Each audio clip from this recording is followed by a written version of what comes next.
si Janet Capillo, 32 years old. Lubong Mindoro.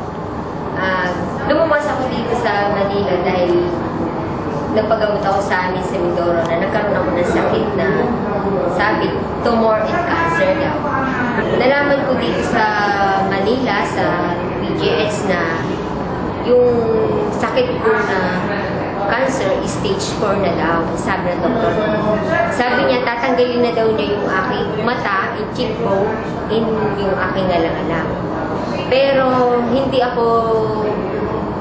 ako nawala ng pag-asa dahil higit pa akong, sabi ko gagaling ako. May isang lumapit sa akin yung tita ko na sabi niya may gamot daw siya na para inumin ko para sa kagalingan ko.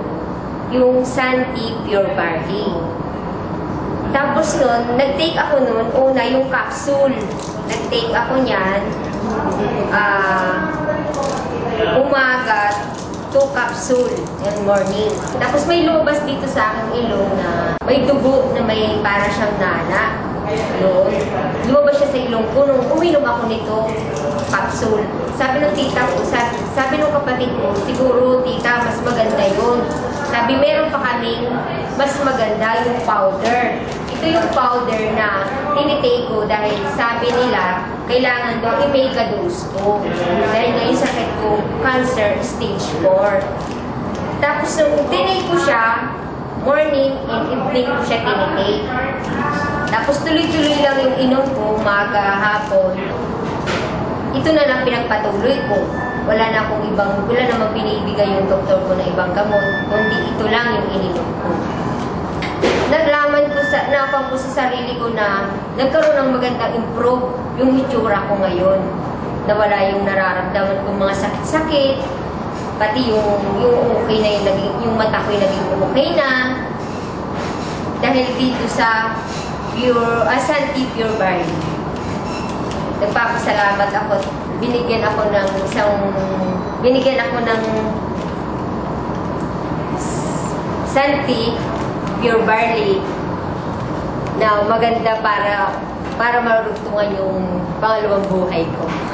Morning! Welcome to Santi International. Nandito kami ngayon para interviewin o usapin ang isa sa mga prominenteng kwento dito sa Barley. Kasama ko namin ngayon si Janet Capillo. Hello, Janet! Galing pa siya ng Mindoro para magkwento kung paano nakatulong ang Pure Barley Cure sa kanyang naging karamdaman several months ago.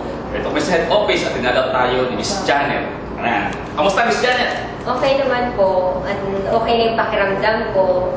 Naging maayos na yung mukha ko, pati yung mata ko. Yung Pure Barley ko talaga napakaganda sa kalusugan.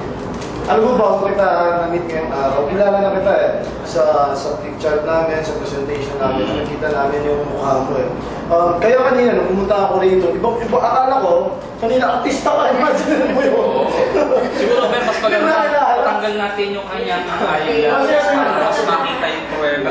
Kasi alam niyo lang yung nagkakatuwa at pag yung paper niya doon, makakagamastan namin. Sabi, para daw yung si Margarito nasustok ni Manny Pacquiao. Talagang malaki yung bukol dito, luwa yung mata. Imagine, kung natutulog ng kawalan ng resources, na nagiging creative tayo para makawalan solusyon. Kung mayaman to, tinatanggal ang mata nito. Buti na lang, Janet. Meron tayong Santi Barley Cure at Pure Barley. Diba? So ngayon, kamusta ka na? Okay naman po, malakas na. Hindi na nakakaramdam na sakit dito sa aking mga sinabi ng doktor ko na cancer daw po, na stage 4 daw po. Wala nung uminom ako ng Santi Pure Barley. Paano ba ito